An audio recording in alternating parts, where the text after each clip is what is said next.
Hey, what's up, y'all? This is Rodney, and I'm back in. I wanted to talk to y'all. Where the fuck is my lotion at? Damn, I keep losing shit. I just got out the shower. I'm about to go to work. Anyways, so I wanted to talk to y'all about the whole Breakfast Club interview with Kodak Black. Okay, I'm not gonna lie. I laughed a few times during the interview. I don't know if you want to call it an interview or just a conversation. Sometimes I think it's best. I think some of the best interviews are the ones that sound like conversations. You see what I'm saying? So it's not a bad thing that, it's not a bad thing if an interview comes across as a conversation, because if it comes across as a conversation, I feel like people are more likely to be open with you about certain things versus, them having to try to give the correct answer. So anyways, I laughed a couple of times during the interview. I will say that, even he said some people think that he's stupid. He's not. And I will say, I don't think the boy is stupid. If you probably listen to him speak once or twice, you may think that he's dumb. But after this interview, the boy's not dumb. He said some things that I was like, damn. Like, I remember he was talking about, I guess, some situation that happened between him and Master P. And, I was with him on this one. I'm going to get to what I really want to talk about. So don't get it twisted. You got to give a motherfucker a compliment before you start going in. But, I was with him on this one. Like, I guess something happened with him and Master P. And he was basically like, and I guess, I don't know if that left a sour taste in his mouth about working with black people. I'm not sure. But basically, his whole thing was, don't try to make it seem it's not about the motherfucking money, and then you make it about the money. Basically, he was trying to say that Master P was trying to get over. Trying to act like, oh, you my little brother. Oh, I want to look out for you. Oh, blah, blah, blah. I'm going to do this free. I'm going to do this. It ain't about the money, and then you make it about the money. Like, just tell me straight up, nigga, you trying to make some money. We trying to make some money. And just like he said, I was like, damn, he really was spitting some shit. Like he said, everybody gonna use everybody. It's just about who you gonna let use you. I said, come on. Damn. This is a problem that I have. And I don't think my problem is with Kodak Black. I think my problem is with every single motherfucker at the Breakfast Club. Especially Charlamagne the God. Y'all know I have said I like Charlamagne, but Charlamagne, like, for some reason, like, I don't know. It's something about Charlamagne that just gives me, like, he's faking a fraud now. Like, how can you really get on the Breakfast Club, the biggest, I don't know if it's the biggest, we're going to go ahead and say it's probably the biggest radio show out. He wants to talk about rape culture and the Me Too movement and all types of stuff.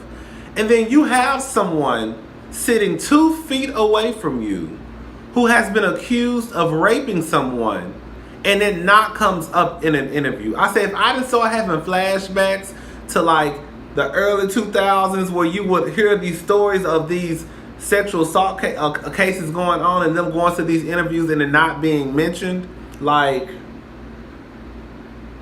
how can you have someone who has been accused of stealing pussy and you want to sit here and talk about rape culture and all this stuff, and then you not even question this man and not even question him, just bring up, hey, it's a girl out here saying that you sexually assaulted her. And like I said in my last video, Kodak Black, his team, whoever surrounds him, they need to prepare him for these type of questions. Because they should come up. Because if it was your daughter, if it was one of your loved ones, you would want to get to the bottom of it, right? And if it was you who had been accused of rape, you don't think you would want to clear your name? Now, I understand that there's only certain things that you can probably say. But I thought it was fucked up that the only way they kind of went around it was by trying to say, oh, yesterday you kind of got, basically saying that, you know, yesterday you had an interview. I think they have a beef with Hot 97. That's why they didn't want to say the name. Yesterday you had an interview and you got upset. It was something like that Charlamagne said. And he was just basically like, yeah, like, you know, the interview was going well. And, you know, towards the end, you know, it kind of basically went south. And they want to see that side of me. And, you know, that's why I thought it was best for me to get up and remove myself. Why would you not think, especially in today's climate, that you can be accused? And I'm not saying just because you are accused of something means that you did it. But what makes you think that in today's climate that you can say that a woman can come say that you sexually assaulted her, and then you go on an interview and you not be asked about it and not be brought up into the conversation? That's why I said that right there made me realize that Charlamagne is fake as fuck. You want to give. Remember, he gave somebody I think he gave the rape culture donkey of the day. Like, stop trying to act like you really care about these situations and you really don't give a fuck. Because you have a prime example right here, sitting right beside you, and you don't want to even bring up the fact that somebody has accused him of stealing a pussy. That was the only thing. Like, I was like, this shit is weird to me. I didn't like it. You know, like I said, the interview was cute.